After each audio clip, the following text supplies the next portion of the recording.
Il était une fois une femme divorcée qui était allée chercher de l'aide dans la rue. À mettre fin à ma souffrance? Quelle bonne volonté pourrait acheter à manger à ma petite fille malade? Quelle bonne volonté pourrait m'aider à mettre fin à ma souffrance? Quelle bonne volonté pourrait acheter à manger? Elle n'eut personne pour l'aider à nourrir Nia, sa petite fille malade. Alors, elle appelle, quelle bonne volonté pourrait m'aider à mettre fin à ma souffrance? Quelle bonne volonté pourrait acheter à manger à ma petite fille malade? Je suis un enfant, mais je peux t'aider. Un enfant se présenta. Ôte-toi de là, tu ne peux pas. Quelle bonne volonté pourrait m'aider à mettre fin à ma souffrance? Quelle bonne volonté pourrait acheter à manger à ma petite fille malade? Un ivrogne vint. La femme lui dit, ôte-toi de là, tu ne peux pas. Quelle bonne volonté pourrait m'aider à mettre fin à ma souffrance? Quelle bonne volonté pourrait acheter à manger à ma petite fille malade? Une sorcière vint. La femme lui dit, toi tu es capable. Si, je t'aide, que me donneras-tu en retour? Mon fils aîné m'a dit, qui vit chez son père, puisque je suis divorcée, répond la femme. La sorcière déguisée l'aida avec sa poudre magique.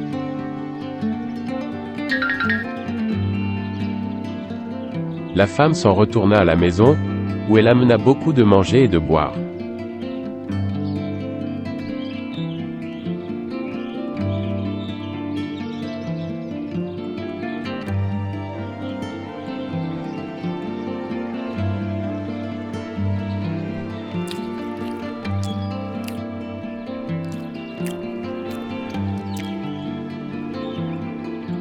La sorcière attendit avec impatience quelques années, puis, un jour, elle se dirigea vers la maison de la femme. Et demanda, à la femme, « Ton fils Madi est-il de retour? Peut-on le sacrifier, ou il faut encore attendre ?» Attends encore. La femme dit, « Attends encore, le moment n'est pas venu, puisque mon fils Madi est toujours chez son père. » La sorcière s'en retourna, attendit un certain temps, puis, revint à la maison et dit, « Ton fils Madi est de retour. Peut-on le sacrifier ou faut-il encore attendre? » « Il reste encore un mois, » répondit la femme.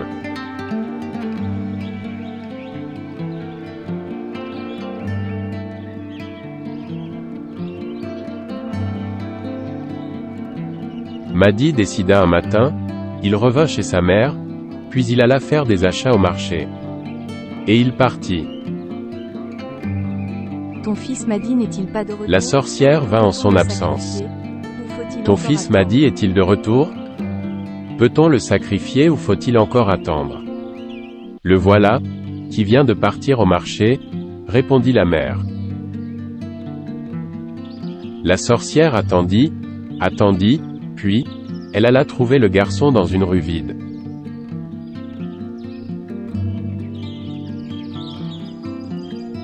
Est-ce bien Madi? Oui, c'est moi. Peut-on te sacrifier ou faut-il encore attendre? On peut me sacrifier, dit Madi. Ils ruèrent l'un sur l'autre, et se mirent à se battre. Madi tua la sorcière, lui prenant sa poudre magique, et retourna à la maison. À son arrivée, sa mère lui servit à manger.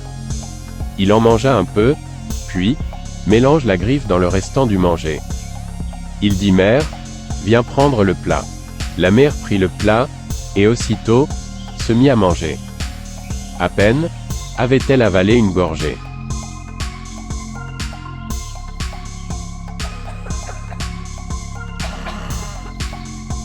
Elle s'évanouit. Alors que tout le monde s'affairait, Madi ne disait mot. Lorsqu'il la sentit près de mourir, Madi lui donna une grande tape dans le dos, et elle vomit.